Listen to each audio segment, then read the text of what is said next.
Bonjour à tous et bienvenue dans cette nouvelle page culturelle. Comme promis cette semaine, une émission spécialement dédiée au Paléo. Le plus connu des festivals de Nyon et même de Suisse a dévoilé le menu de sa 41e édition. On en parle avec Danny Assenstein, coprogrammateur, Romain Gomis, programmateur de la scène suisse. Mais puisque le Paléo, c'est pas seulement de la musique, mais aussi toute une infrastructure, on en parlera avec Michel Muller. Bienvenue à vous trois. Merci. Bonjour, merci. Et puis, je vous propose tout de suite de rentrer dans le bain avec quelques images.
Alors, vous le savez, la programmation de cette édition, embrasse un large spectre musical de Chemical Brothers, The Avner, Massive Attack, Muse, Iron Maiden, mais aussi toute une large scène, le retour à la scène française, Danny Assenstein, pourquoi? C'est la saison nostalgie? Non, c'est la signature de Paléo. J'ai envie de dire que ça fait plusieurs années qu'on est très large dans notre programmation, qu'on veut attirer tant les parents, les enfants et les grands-parents. Enfin, Paléo, c'était toujours ça. C'était une programmation très éclectique et je pense que cette année, c'est particulièrement prononcé, ce qui nous fait plaisir.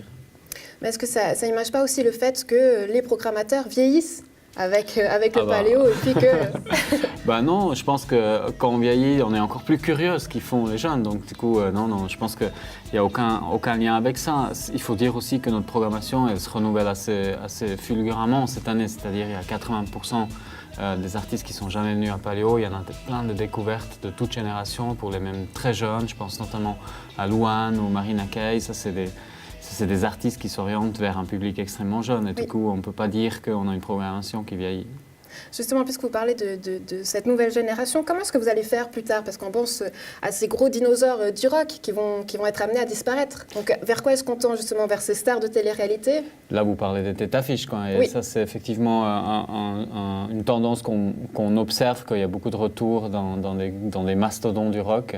Mais il y a autre chose que du rock. Il y a toute la scène française, il y a toute la scène électro, il y a la scène hip-hop, il y a la scène chanson. Enfin, il y a plein de types de musique qui génèrent des têtes affiches du futur et on ne se fait pas trop de soucis à ce niveau-là. Dans la presse, on parle d'un grand écart. Certains vont jusqu'à dire que c'est du tutti frutti, une programmation en demi-teinte. Qu'est-ce que vous répondez à ça? Ce que j'ai dit au début, c'est Paléo, effectivement. C'est tutti frutti, voilà, ça veut dire quoi? C'est un joli salade de fruits, donc oui, pourquoi pas. Mais quand on a du fourre-tout, finalement, c'est pas que la programmation s'essouffle? Non, je pense que ce qui est joli, c'est de s'orienter chaque jour vers un autre public. Et ça, c'est intéressant chez nous. Les gens, ils viennent pour un jour. Et quand on programme, on essaye de leur raconter une histoire. C'est-à-dire, on a une tête affiche d'un style de musique et on programme autour de ce style pour ce jour-là.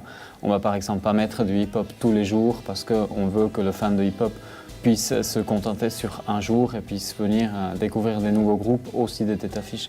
Et du coup, ce côté tutti frutti, il existe, c'est tous les jours, c'est différent et c'est Paléo. Une programmation, c'est pas seulement un choix artistique, il y a les cachets, les tournées, tout ça en dépend. Quels sont les artistes ou l'artiste que vous auriez voulu avoir et que vous n'avez pas pu, car par exemple trop cher? Alors ça, on parle très peu de ça parce que c'est finalement une situation qu'on a évidemment tous les ans. Il faut savoir gérer ces frustrations quand on programme. On a régulièrement des réponses négatives, mais ça peut rebondir sur une collaboration dans le futur. Par exemple, Muse, cette année, ça fait depuis 2009 qu'on travaille sur ce projet-là, qu'on discute avec l'agent et qu'on essaye de trouver une date qui nous arrange les deux. Et finalement, en 2016, ça a marché. Donc, on aura pu parler pendant 6 ans d'une déception, mais finalement, ça aboutit dans un joli projet. Et du coup, on tourne très, très vite la page quand on reçoit une réponse négative et on n'y pense plus et on pense à l'avenir. Muse, d'ailleurs, puisque vous en avez parlé, il y avait tout un packshot qui était fait autour du groupe avec 3 autres festivals. À l'avenir, vous comptez travailler de la même façon ? Alors, c'est plutôt un hasard que ça s'est fait comme ça. Le groupe était en tournée sur la période de ces 3 festivals, était disponible pour les dates proposées. Tous les 3 festivals se sont intéressés à programmer Muse. Et du coup, au lieu de faire une surenchère pour le groupe, c'est-à-dire on propose plus qu'eux et vice-versa, on s'est dit on se met d'accord, on accepte tous les 3 que ça joue mutuellement dans ces festivals et le rendez-vous cet été va nous donner raison, le public va être là et le public a le choix maintenant de finalement voir Muse dans 2 voire 3 conditions différentes, ce qui est rare. Et puis on verra, ça ne nous ferme certainement pas la porte pour l'avenir si tout à coup on a de nouveau un gros projet comme ça, mais ça ne va pas devenir une règle, non. Et parmi tout ce beau monde, les artistes suisses ne sont pas en reste. 21 artistes de la scène helvétique seront présents. On peut citer Prométhée, Coelguns, Stéphane Eicher. Au total, donc 21 artistes. Romain Gomis, comment vous définissez la cuvée helvétique de cette saison ? Il n'y a pas de tendance particulière au niveau des styles. On a un peu de tout. On a du rock, on a du hip-hop, on a de la chanson, on a même du métal. Parce que c'est vrai que... Il y a quand même beaucoup de métal, non ? Alors, il y a une soirée, en fait, c'est l'avenue d'Iron Maiden, comme le disait Dany juste avant. On construit des espèces de familles musicales en fonction d'une tête d'affiche qui va définir cette famille pour la soirée. Et Iron Maiden a permis de construire un espèce de parcours métal ce soir-là. Et Coelguns, par exemple, c'est un groupe qu'on a envie de faire des années à Paléo en tant que programmateur suisse. Mais on se disait, sans tête d'affiche métal, ça va être un peu difficile, quoi. C'est quand même assez extrême. Et du coup, cette année, Iron Maiden permet de développer cette petite famille avec Prométhée également, JC Satan et The Raven Edge qui va ouvrir sur la grande scène. Vous écumez les salles de concert. Comment est-ce que vous fonctionnez ? Au coup de cœur ? Pas mal au coup de cœur, ouais. On est 3 programmateurs en fait suisses, donc ça peut paraître beaucoup pour uniquement une petite vingtaine de groupes, mais la règle c'est qu'on ne programme que les concerts qu'on a pu voir en live précédemment. Donc on va avoir énormément de concerts toute l'année. Je pense qu'on en voit à peu près une centaine chacun par année. Et ensuite, on se met autour d'une table et puis on se dit voilà, ce qu'on a aimé, ce qu'on n'a pas aimé. Il faut penser à ce que toutes les familles paléo soient représentées, à ce qu'on ait un peu de chansons, un peu de rock, un peu de hip-hop, un peu de l'électro, etc. Et puis, on valorise beaucoup la démarche artistique des groupes. C'est vrai que c'est pas sur ces groupes-là qui vont nous faire vendre des billets à Paléo. C'est plutôt les têtes d'affiche. Donc on peut prendre des risques artistiques sur ces groupes-là. Justement, c'est ce que j'allais dire, c'est des risques, puisque finalement, ils jouent pour la première fois devant des grosses scènes, 2000 à 3000 personnes. Exactement. Donc pour vous, vous gérez ça comme un risque, vous avez autant peur qu'eux, moins peur ? Alors on fait attention à ce que le groupe soit... On choisit les groupes en fonction de si on pense qu'ils sont capables de tenir une scène de 2500 personnes, 3000 personnes.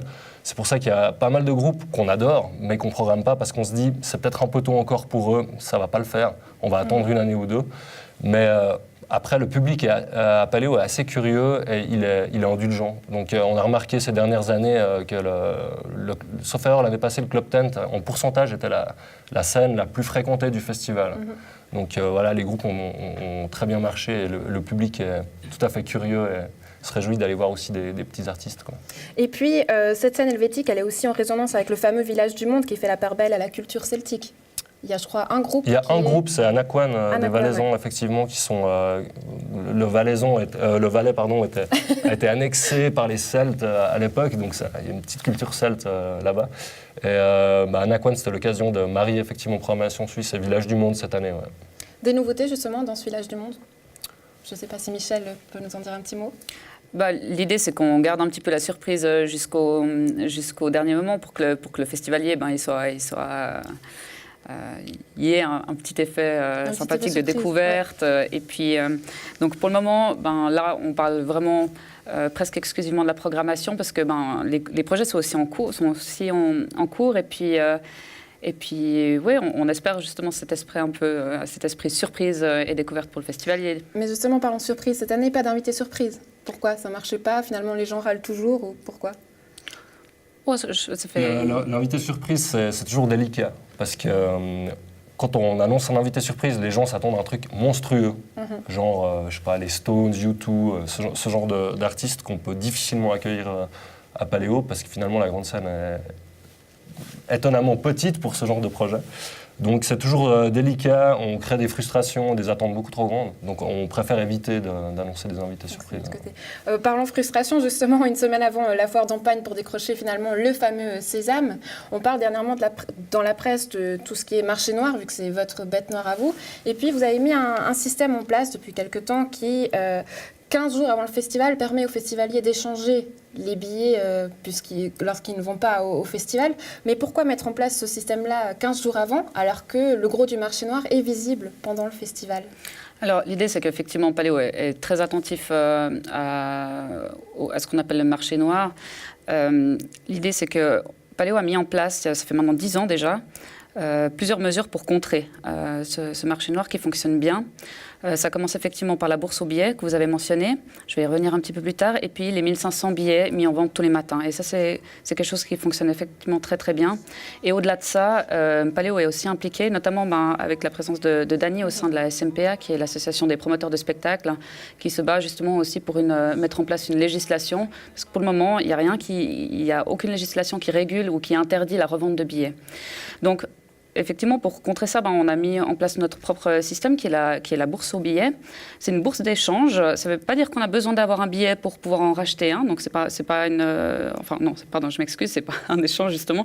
C'est une bourse qui est ouverte à tous. L'idée, c'est que la personne qui, tout d'un coup, change d'avis, ne veut plus son billet, peut revendre son billet via cette structure officielle au prix d'achat. Et puis, la personne qui n'aurait peut-être pas pu obtenir de billet, peut en racheter sur cette même bourse au prix officiel, de manière tout à fait correcte. Enfin, c'est vraiment un point de vente officiel. Elle commence le 2 mai, donc elle va commencer très rapidement. Et puis, elle se finit effectivement 2 semaines avant le festival. L'idée, c'est que c'est vraiment très, très complexe. C'est quelque chose qui prend énormément de temps. Il faut savoir que la bourse aux billets, les billets sont repris c'est une manutention. C'est vraiment billet par billet. C'est des personnes qui sont derrière. C'est pas géré informatiquement. Et puis, au bout d'un moment, on est obligé de fermer cette bourse parce qu'elle génère un travail immense. Et si maintenant on devait la mettre jusqu'au festival, ça veut dire que ce serait énormément d'employés engagés et puis ça se répercuterait probablement sur le prix des billets, ce qu'on souhaite absolument pas. On veut vraiment garder cette ligne directrice assez basse sur le prix des billets. Vous êtes toujours aux petits soins, vous gérez les frustrations du public, on le sait, il y en a toujours. Comment vous faites ? Quels sont les trucs et astuces pour avoir son billet quand on vient de Nyon, par exemple ? Quand on vient de Nyon, alors il y a plusieurs petits trucs, Lesquels ? Effectivement. On commence par vendre des abonnements à Noël. Alors ça a toujours un petit peu le risque, mais les personnes qui savent que on a un petit public de fidèles qui vient chaque année, qui sait qu'il va venir chaque année, là, on leur recommande d'acheter leur abonnement à Noël. Et puis, il y a le Paléo Shop, venir sur place. Souvent, c'est un bon moyen d'obtenir les billets. Puis, effectivement, cette bourse aux billets et puis les 1500 billets mis en vente. Et puis, cette semaine, c'était la semaine des révélations, on va dire, puisque le Montreux Jazz a aussi dévoilé sa programmation. Dany, un artiste dont vous êtes jaloux, que vous n'avez pas eu, et qui est là-bas. Alors, on s'est tellement dépêché pour venir dans ce studio ce midi qu'on n'a pas vu l'annonce, ou on a juste vu là, en attendant l'émission, pour regarder un peu en travers. Et comme je disais, il n'y a pas de jalousie, il y a une jolie offre du côté de Montreux et du coup, ça donne plutôt envie d'aller voir aussi leur festival. Je disais à mes collègues, c'est un peu embêtant cette belle programmation parce qu'on a envie d'y être tous les jours. Qu'est-ce que vous comptez aller voir, par exemple, Michel ? Vous avez une idée ? Vous n'avez pas vraiment eu le temps de regarder ? Je l'ai vu aussi en vitesse. Il y a quelques belles affiches. Il y a Neil Young qui reste toujours un beau classique. Je crois qu'il y a une soirée PJ Harvey, Patti Smith qui est particulièrement intéressante. Et puis toutes sortes de Kurt Weill. Ouais, ils ont une très belle affiche. Hein. Ouais. Donc, félicitations les copains. Bon anniversaire. La musique rassemble. C'est sur ces mots que l'on se quitte. Merci d'avoir été avec nous. On le rappelle, le Paléo, c'est du 19 au 24 juillet, bien sûr. Et puis l'ouverture de la billetterie qui aura lieu le 20 avril à midi pile. Soyez prêts. Et puis quant à moi, j'ai le plaisir de vous retrouver dès la semaine prochaine pour de nouvelles aventures culturelles, bien sûr. Salut, à bientôt.